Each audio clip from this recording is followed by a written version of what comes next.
بسم اللہ الرحمن الرحیم۔ ہدایہ تعارف مصنف، تعارف کتاب اور طریقہ تدریس۔ سب سے پہلے تعارف مصنف۔ مصنف کا نام ہے علامہ برہان الدین مرغینانی رحمہ اللہ۔ علامہ برہان الدین مرغینانی رحمہ اللہ۔ علامہ مرغینانی رحمہ اللہ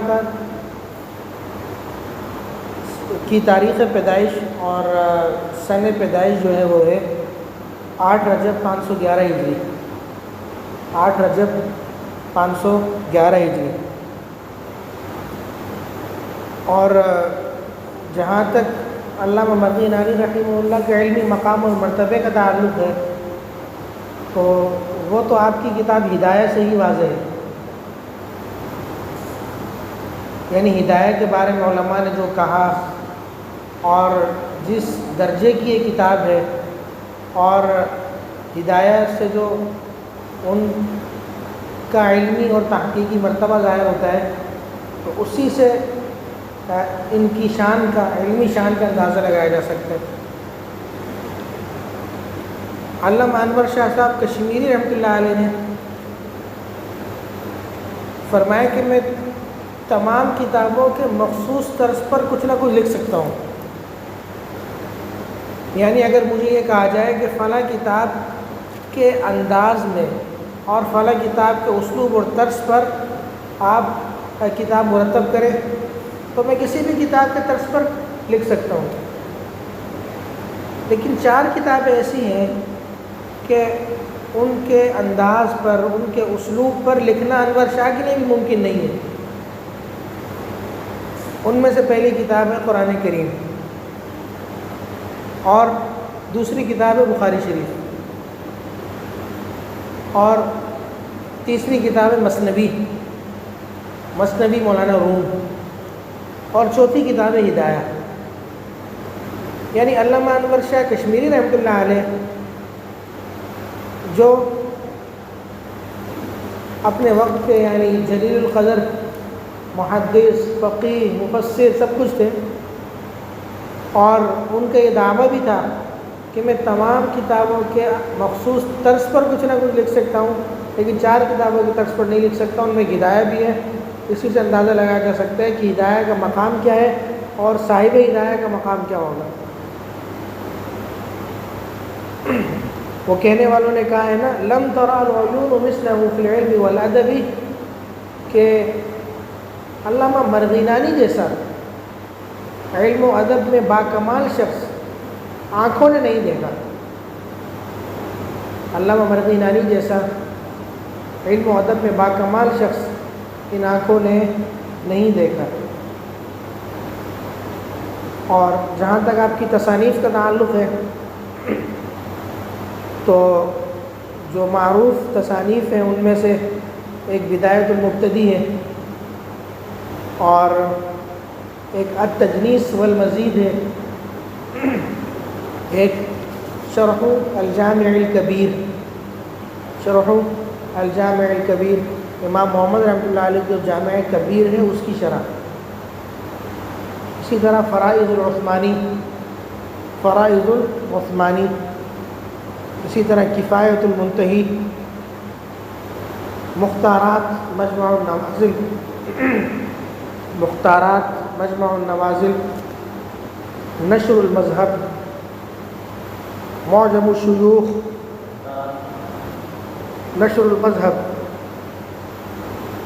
الشیوخ، منتقى المرفوع، اور ہدایہ شرح بدایہ۔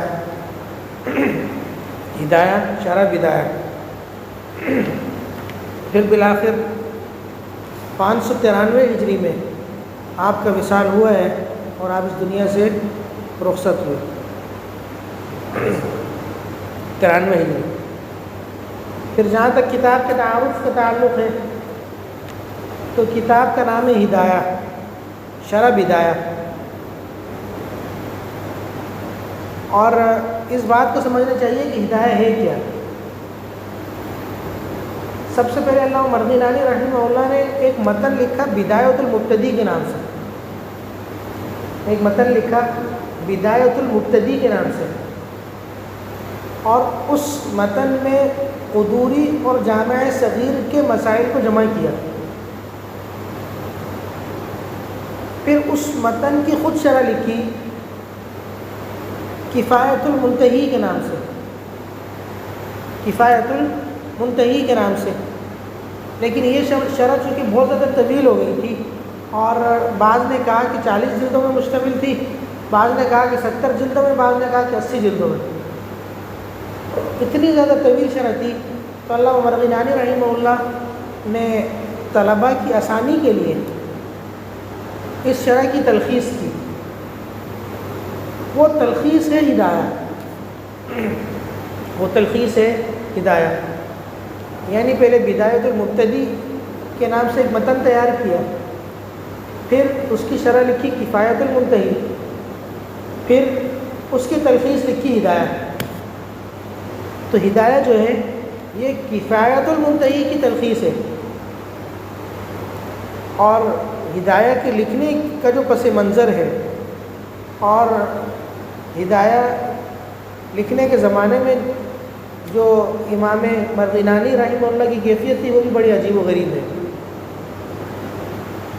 کتابوں میں لکھا ہے کہ ہدایہ کو لکھنے میں علامہ مرغینانی رحمہ اللہ کو 13 سال لگے ہیں، 13 سال کا عرصہ لگا ہے. اور ان 13 سالوں میں اخلاص کا یہ عالم تھا، للہیت کا یہ عالم تھا، اور زہد و تقویٰ کا یہ عالم تھا کہ پورے 13 سال آپ نے روزے رکھے، پورے 13 سال روزے رکھے. اور اس طریقے سے روزے رکھے کہ کسی کو بھنک بھی نہیں پڑی کہ آپ کا روزہ ہے. حتیٰ کہ خادم کھانا لے کر کے آتا تھا اور آپ وہ کھانا کسی طالب علم کو کھلا دیتے تھے، پھر وہ خادم آتا تھا اور برتن اٹھا کے لے جاتا تھا. اس خادم کو بھی یہ پتہ نہیں چلا کہ آپ اتنے عرصے میں روزے سے تھے. مخلوق پر یہ چیز ظاہر ہی نہیں کی نا. اس اخلاص اور اس للہیت کے ساتھ یہ کتاب لکھی تو اللہ تعالیٰ نے اس عظیم الشان کتاب کو پھر وہی مقام اور مرتبہ عطا فرمایا جو ان کے شایان شان تھا. اور علامہ مرغینانی رحمہ اللہ نے جو اخلاص دکھایا تھا اور جو محنت کی تھی، اسی کے مطابق اللہ نے پھر مرتبہ بھی عطا فرمایا اس کتاب کو. ایک عربی شعر ہے نا، ان الہدایۃ کالقرآن قد نسخت ما صنفوا قبلها فی الشرع من کتب، کہ ہدایہ قرآن کی طرح ہے. ہدایہ قرآن کی طرح ہے بئی معنی کہ جیسے قرآن آیا اور قرآن نے آنے کے بعد جو اس سے پہلے کی کتب سماویہ تھی سب منسوخ کر دیں، اسی طریقے سے جب ہدایہ آئی تو ہدایہ نے اپنے سے پہلے اس باب میں جتنی کتابیں تھیں سب کتابوں کو منسوخ کر دیا. یعنی ہدایہ ایسی تحقیقی اور علمی کتاب ثابت ہوئی کہ ہدایہ آخری کتاب بن گئی اور لوگوں کی توجہ ہدایہ کی طرف ہو گئی. اور اس باب میں اس سے پہلے جو کتابیں لکھی ہوئی تھی گویا کہ ہدایہ نے ان تمام کتابوں کو کیا کر دیا؟ منسوخ کر دیا.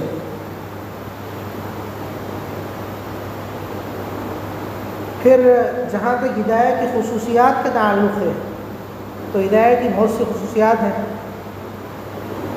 جن کو اگر 2 لفظوں میں بیان کیا جائے تو یوں بیان کیا جا سکتا ہے کہ ہدایہ کے اندر جو دلائل کی مضبوطی ہے وہ بہت خوب ہے. دلائل کی مضبوطی.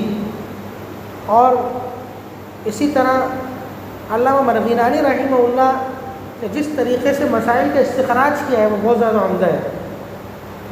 اور علامہ مرغینانی رحمہ اللہ کا جو افہام و تفہیم کا ملکہ ہے، بات کو سمجھانے کا ملکہ ہے اور بڑے مرتب انداز میں بات کو رکھنے کا ملکہ ہے، یہ بھی یعنی اس کی نظیر نہیں ملتی.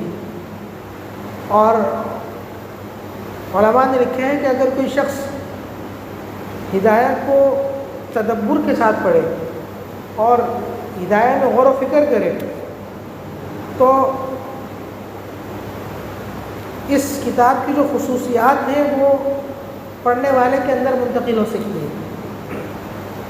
کہ ایک تو اس کے اندر خود اعتمادی پیدا ہوگی، وہ دیکھے گا کہ کتنی مضبوطی کے ساتھ علامہ مرغینانی رحمہ اللہ نے اپنا موقف ذکر کیا ہے، اور کیا دلائل کی مضبوطی ہے، اور کس مرتب انداز میں، اور افہام و تفہیم کا کیا ملکہ ہے، یعنی دوسرے کو بات سمجھانے کا اور دوسرے کے سینے میں اپنی بات کو اتارنے کا کیا ملکہ ہے۔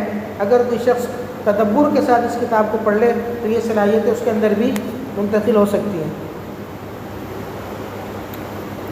اور اس کتاب کی خصوصیات میں سے ایک خصوصیت یہ بھی ہے کہ یہ کتاب انتہائی جامع ہے، یہ کتاب انتہائی جامع ہے۔ یہی وجہ ہے کہ علامہ مرغینانی رحمہ اللہ نے ائمہ ثلاثہ کا جہاں مذہب ذکر کرتے ہیں تو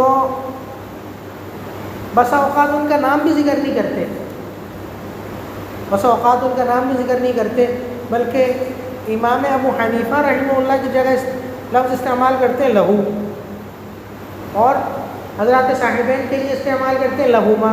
اس سے خود پتہ چل جاتا ہے کہ اس سے مراد حضرات صاحبین ہیں اور لہو سے مراد امام ابو حنیفہ ہے۔ اور جہاں تینوں کا مذہب ایک ساتھ ذکر کرتے ہیں اور اس مسئلے میں تینوں میں سے کسی کا اختلاف نہیں ہوتا تو کہتے ہیں عندنا قضا، یعنی اگر ہر صفحے میں 2-3 بار ائمہ کا نام ہی ذکر کر دیں تو اس سے بھی جو کتاب کی جامعیت ہے اور کتاب کا جو مرتبہ ہے علامہ مرغینانی رحمہ اللہ کے نزدیک اس میں کمی آ سکتی تھی، اور جو اختصار تھا وہ اختصار پورے طریقے سے حاصل نہیں ہو سکتا تھا۔ اس واسطے جامع کتاب لکھی اور ایک حرف بھی اضافی ذکر نہیں کیا، ایک حرف بھی اضافی ذکر نہیں کیا، بلکہ ائمہ کے مذاہب ذکر کرتے ہوئے بھی ضمائر کا استعمال کیا۔ اور ہدایہ ایسی کتاب رہی ہے کہ مختلف جہات سے اس کتاب کی خدمت ہوئی، مختلف جہات سے۔ بعضوں نے اس کی شروحات اور حواشی لکھے، اور بعضوں نے اس کے تراجم کیے، مختلف زبانوں میں اس کے ترجمے ملتے ہیں، اردو میں بھی، انگریزی میں بھی، فارسی میں، پشتو میں، مختلف زبانوں میں اس کے ترجمے ہوئے۔ اور بعض لوگوں نے ہدایہ میں جو احادیث مذکور ہیں ان کی تخریج کی، یعنی تخریج احادیث ہدایہ پہ کام کیا اور مستقل کتابیں لکھی۔ اور اسی طرح بعضوں نے ہدایہ کی احادیث کی تخریج پر جو کتابیں لکھی گئی تھی ان کے روات پر کتابیں لکھی، اور بعضوں نے اس نوعیت کا کام کیا کہ ہدایہ میں سے مسائل کے ساتھ جو دلائل تھے، دلائل کو الگ کر کے صرف مسائل کو جمع کیا اور اس پر کتابیں لکھی۔ تو مختلف جہات سے ہدایہ کی خدمت ہوئی، اور آج تک ہدایہ مخدوم کتاب رہی ہے اور پڑھی اور پڑھائی جا رہی ہے، اور ہدایہ کی مختلف جہات سے خدمت ہو رہی ہے۔ آج کے زمانے میں عصری تطبیقات کے حوالے سے اس کی خدمت ہو رہی ہے۔ تو ابتدا زمانے سے آج تک مختلف جہات سے ہدایہ کی خدمت ہوتی آئی ہے۔ پھر جہاں تک اس کی شروحات کا تعلق ہے، شروحات کون کون سی لکھی گئیں اور حواشی کون کون سے لکھے گئے، تو ان میں سے پہلی شرح الفوائد اور اسی طرح النہایہ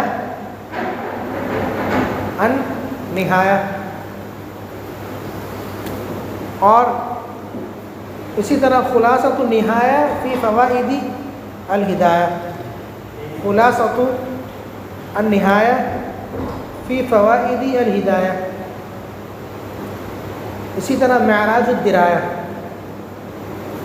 الدرایہ، اسی طرح غایۃ البیان و نادر الاقران، غایۃ البیان ونادر الاقران۔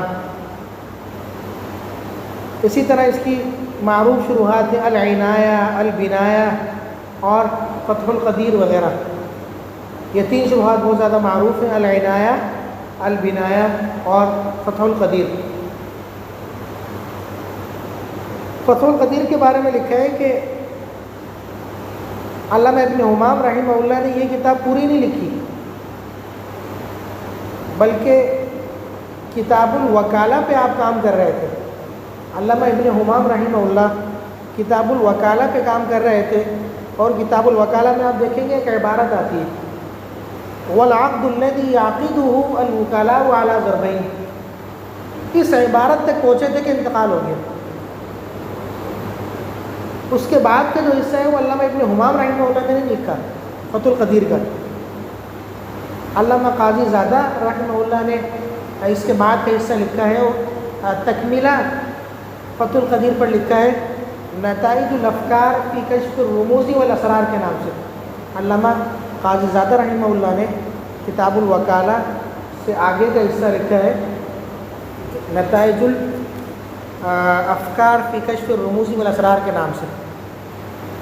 تو فتح القدیر بھی ہدایہ کی بہت زبردست شرح ہے، اسی طرح العنایہ اور البنایہ، یہ تینوں شروحات بہت بہترین ہیں۔ اور جہاں تک ہدایہ کی احادیث کی تخریج پر لکھی گئی کتابوں کا تعلق ہے، ہدایہ کی احادیث کی تخریج پر لکھی گئی کتابوں کا تعلق ہے، تو ایک کتاب ہے العنایہ، یہ تخریج احادیث ہدایہ پر یہ کتاب لکھی گئی، لیکن مطبوعہ نہیں ہے، غیر مطبوع ہے العنایہ۔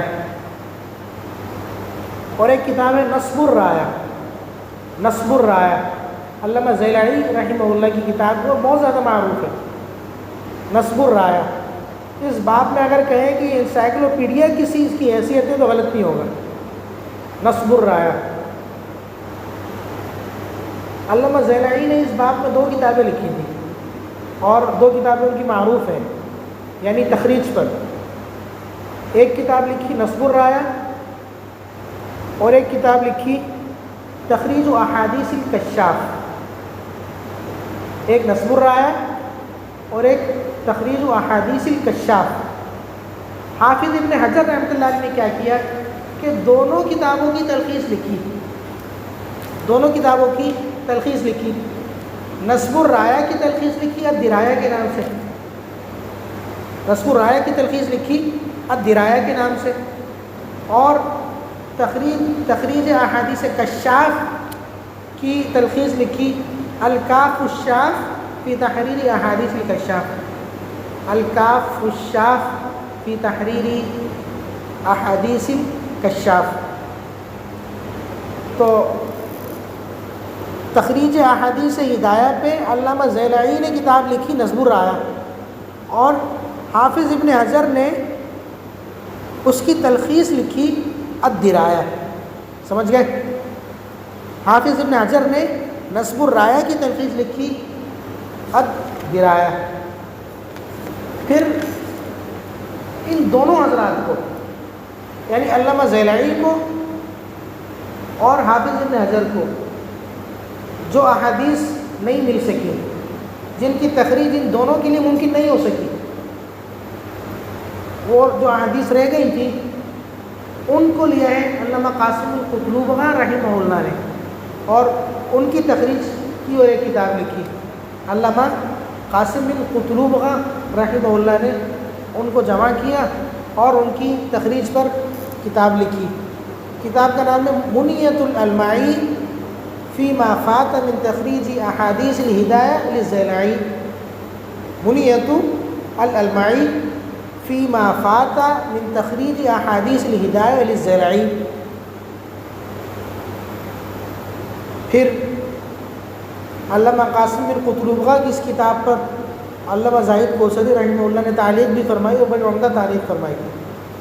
تو آپ خلاصہ سمجھیں کہ احادیث ہدایہ کی تخریج پر علامہ زیلعی نے کتاب لکھی نصب الرایہ، نصب الرایہ کی تلخیص کی حافظ ابن حجر نے الدرایا۔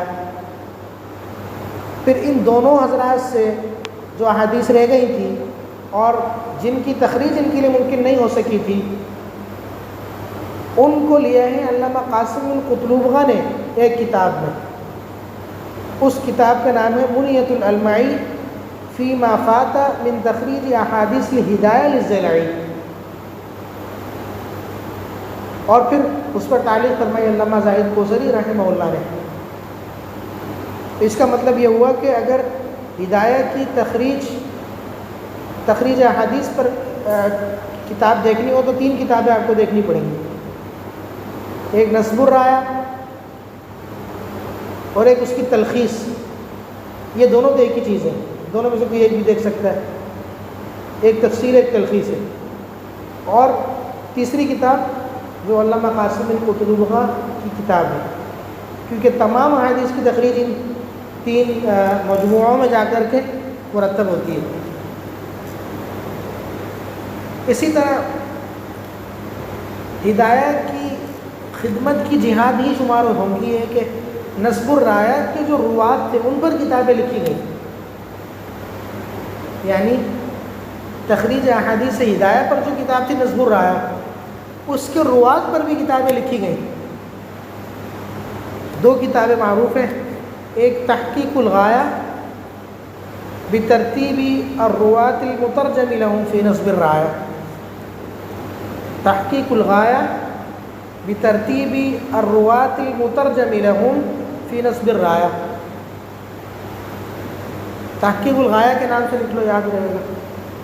اسی طرح ایک اور کتاب ہے تہذیب الاسماء الواقعہ فی الہدایۃ والخلاصہ، تہذیب الاسماء الواقعہ فی الہدایۃ والخلاصہ۔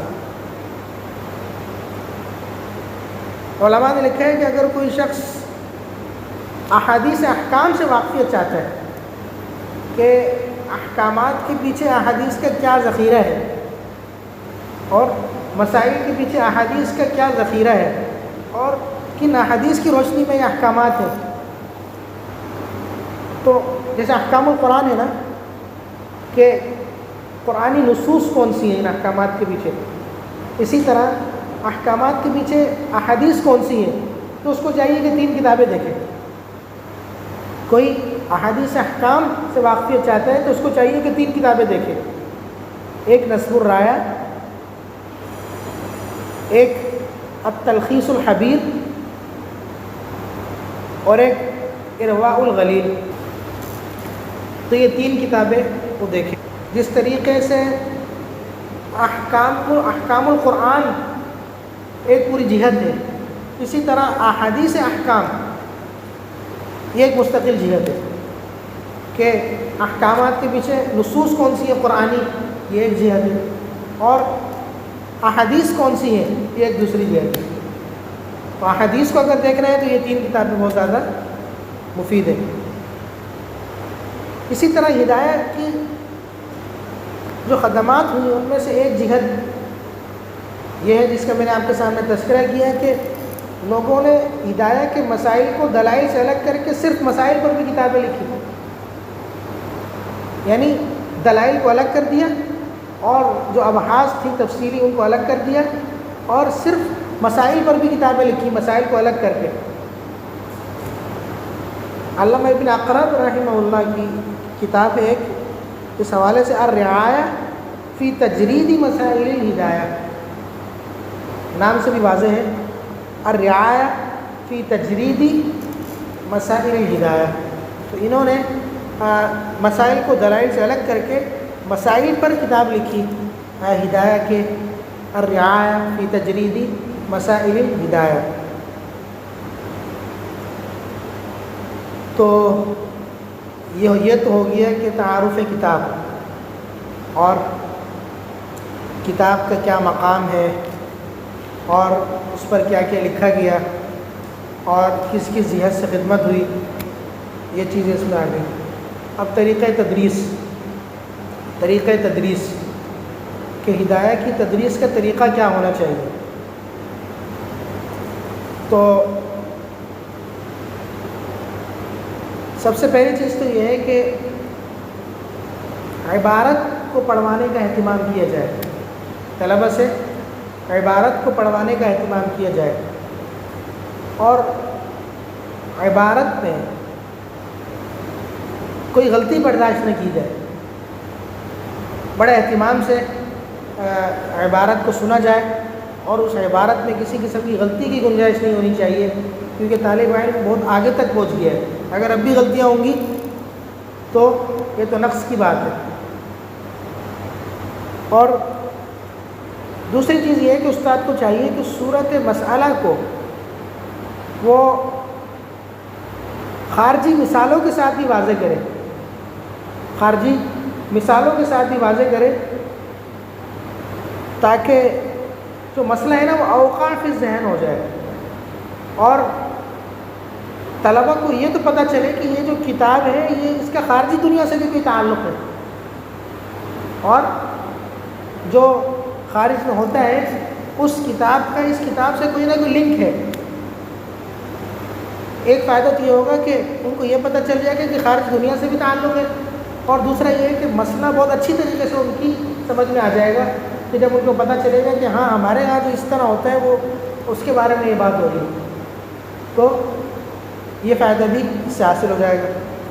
تو صورت مسئلہ وہ خارجی مثالوں سے واضح کرنے کی کوشش کریں۔ اور تیسرے نمبر پہ استاد کو چاہیے کہ پہلے مسئلے کے دلائل کا بڑی وضاحت کے ساتھ بیان کریں، چاہے وہ دلائل ہمارے ہوں یا مذہب مخالف کے ہوں، مسئلے کے جو دلائل ہیں بڑی وضاحت کے ساتھ ان کو بیان کریں۔ پھر اس کو چاہیے کہ مخالف جو فقہاء ہیں، مخالف کا مطلب یہ ہے کہ جن کا مذہب ہمارے مذہب کے خلاف ہے، الگ ہے، ان کے دلائل کے جوابات بھی ذکر کریں۔ ایسا نہ کریں کہ صرف ان کے دلائل ذکر کر دیں اور ان کے جوابات ذکر نہ کریں، تو طالب علم پریشان ہو جائے گا کہ جو ان کے دلائل ہیں مضبوطی تو ان میں بھی ہے، ان کے دلائل جہاں ذکر کرے تو اس کے بعد ان کے دلائل کے جو جوابات ہیں ہماری طرف سے وہ جوابات بھی ذکر کریں، تاکہ طالب علم کا ذہن صاف رہے اور وہ یہ نہ سمجھے کہ ان کے دلائل میں بھی بہت زیادہ مضبوطی ہے اور جو ہمارے دلائل ہیں وہ کمزور ہیں، بلکہ ان کے دلائل کو ذکر کرنے کے بعد ان کے دلائل کے جوابات بھی ذکر کریں کہ ہماری طرف سے دلائل کے کیا جوابات دیے گئے۔ اور اسی طرح جب وہ صورت مسئلہ کو واضح کر چکے اور دلائل کا بیان بڑی وضاحت کے ساتھ کر چکے، اور جو مخالف جو فقہاء ہیں جن کا مذہب ہمارے مذہب کے خلاف ہے، جن کا موقف ہمارے موقف سے ہٹ کر ہے، ان کے دلائل کے جوابات بھی ذکر کر چکے، تو اس کے بعد استاد کو چاہیے کہ کتاب پر آئے، یہ ساری تقریر پہلے کر دے، پھر کتاب کی عبارت پڑھے، اس کا ترجمہ کرے اور عبارت کے ساتھ جو تقریر تھی اس کو منطبق کرے۔ تو یہ طریقہ ایسا ہوتا ہے کہ طلباء کو مسئلہ سمجھنے میں آسانی ہوتی ہے کہ پہلے تقریر کر دیں، صورت مسئلہ خارجی مثالوں کے ساتھ واضح کر دیں، اور دلائل اپنے دلائل اور جو دیگر فقہاء ہیں ان کے دلائل اور ان کے دلائل کے جوابات سب ذکر کر دیں، پھر اس کے بعد کتاب پر آئے اور کتاب کی عبارت پڑھے، اس کا ترجمہ کریں اور جو تقریر کی ہے اس تقریر کو اس پر منطبق کر کے طلباء کو سمجھائیں، تو طلباء کو بڑے اچھے طریقے سے سمجھ آ جائے گا۔ اور ایک چیز اور کریں، وہ یہ کہ دلائل کے بیان کے ساتھ ساتھ جتنا اس سے ممکن ہو سکے وہ اصول فقہ کے جو قواعد ہیں ان کا اجرا بھی کروا دیں، کیونکہ جب دلائل کا بیان آئے گا تو اصول فقہ کو بھی اس میں کافی دخل ہوتا ہے، تو اصول فقہ کے جو قواعد ہیں ان کو بھی ہلکا پھلکا واضح کر دیں تاکہ یہ جہت بھی طلباء سے نہ رہ جائے۔ اور حل کتاب کے لیے کیا دیکھیں، تو اہل کتاب کے لیے عنایہ اور کفایہ یہ بہت بہترین ہے، عنایہ اور کفایہ۔ اور اگر تفصیلات دیکھنا چاہتا ہے اور دلائل معلوم کرنا چاہتا ہے اور جزئیات دیکھنا چاہتا ہے تو فتح القدیر اور البنایہ، فتح القدیر اور البنایہ بہت بہترین ہے۔ اور جیسے میں نے پہلے عرض کیا کہ تخریج احادیث ہدایہ پر کچھ دیکھنا چاہتا ہے تو نصب الرایہ، نصب الرایہ علامہ زیلعی رحمہ اللہ کی جو ہے یہ بہت خوب ہے۔ علامہ زیلعی بھی دو ہیں، ایک تبیین الحقائق والے، یہ وہ نہیں ہے، یہ الگ ہے، یہ علامہ زیلعی الگ ہے، یہ تبیین الحقائق والے نہیں ہیں، بلکہ یہ علامہ زیلعی دوسرے ہیں، ان کا نام غالباً یوسف ہے، یہ علامہ زیلعی دوسرے ہیں۔ اور اسی طریقے سے استاد کو چاہیے کہ ہدایہ کی تدریس کے دوران ایک کام یہ کرے کہ اس بات کی تسلی کرتا رہے کہ طلبہ کو باب سے متعلق جو بنیادی اور ضروری مسائل ہیں ان کا استحضار ہے، کسی بھی باب سے متعلق جو بنیادی اور ضروری مسائل ہیں وہ یاد ہیں، ان کا استحضار ہے، اور جو دلائل ہیں اور جوابات ہیں وہ طلبہ کے ذہن میں ہیں، اور وقتاً فوقتاً امتحان بھی لیتا رہے پرکھنے کے لیے۔ طلبہ کو بنیادی مسائل کسی بھی باب سے متعلق یاد ہونے چاہیے، ان کا استحضار ہونا چاہیے، اور جو دلائل ہیں وہ بھی طلبہ کو معلوم ہونے چاہیے۔ اور اسی طرح ایک چیز اور دیکھتے رہے، وہ یہ کہ ہدایہ کو سمجھنے کی صلاحیت طلبہ کے اندر پیدا ہو رہی ہے یا نہیں ہو رہی، کیونکہ ہدایہ کو سمجھنا دیگر کتابوں کے سمجھنے کے مقابلے میں ذرا مشکل ہے، اور ہدایہ میں دلائل کا بیان بھی ہے، اور ہدایہ کے اندر مزید بھی بہت سی تفصیلات ہیں، اور علامہ مرغینانی کے خاص اسلوب ہے، تو اس بات کا بھی دھیان رکھتا رہے کہ ہدایہ کو سمجھنے کی صلاحیت بھی طالب علم میں پیدا ہو رہی ہے یا نہیں ہو رہی، اور اس چیز کی بھی وہ نگرانی کرتا رہے۔ اگر صلاحیت پیدا نہیں ہو رہی تو صلاحیت پیدا کرنے کی کوشش کریں کہ ہدایہ کلیدی اور بنیادی کتاب فقہ حنفی کی طالب علم کے اندر اس کو سمجھنے کی صلاحیت تو لازمی ہونی چاہیے۔ تو یہ کچھ امور ہیں جن کا خیال رکھے گا، اور ان تفصیلات کے مطابق اگر ہدایہ کو پڑھائے گا تو طلبہ کو فائدے کی امید ہے۔